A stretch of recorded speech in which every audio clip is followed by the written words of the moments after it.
What is the importance of reading? Why should you read consistently? And when did I get this new desk? Find out and start with oneself. Next time.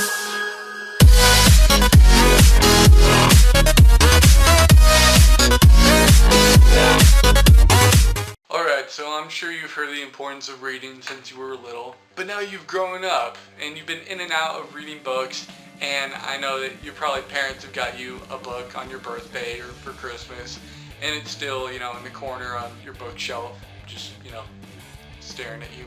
Trust me, I get it. Books can get kind of intimidating at some point, and not only that, but they can get boring too. Books can show you and influence you in your entire life. I personally think that books are the only way that we can truly get into someone's mind and know what they're thinking without any social or, personal interactions. I think it delves deep into the human soul.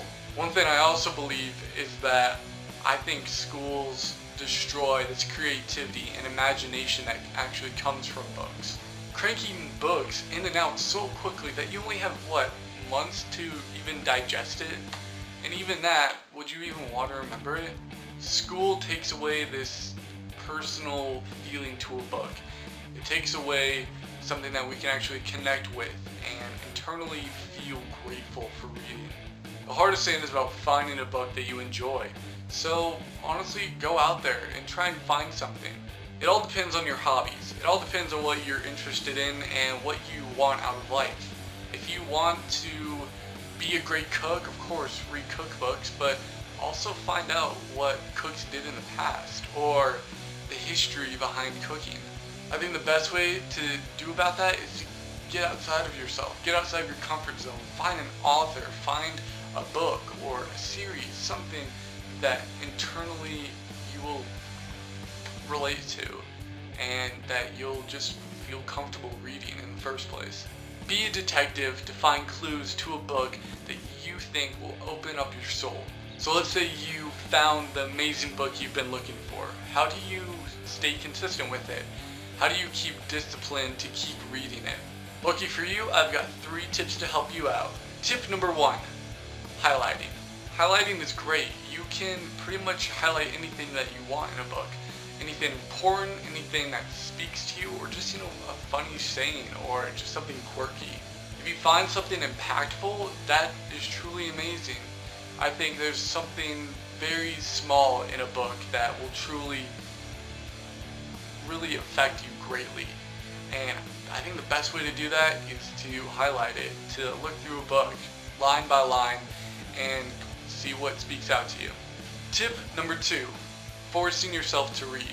Find your own place to read, or find, some way in the day to accommodate to your reading. For instance, I take a train to school, and for that 30 to 45 minutes, I make myself read because I think it'd be a great way to start the day, and it's just to keep me disciplined on it. Tip number 3, time yourself. Whether just to see how fast you can read a chapter or a paragraph, I think it's also important to find time in your day to read. So timing yourself is perfect. That'll pretty much wrap up this video. I hope you guys like it. Please hit that subscribe button if you'd care to join Start With Oneself. I've been thinking about incorporating more books into my YouTube. I'm thinking about doing maybe a review, series or something like that, where I just review books, or maybe just throw little books out there on my videos every so often. Let me know what works for you guys and what you think would be great. I appreciate the view, it really helps me out. I will see you guys in the next video. Remember, it all starts with us. It all starts with oneself. Thank you guys for watching.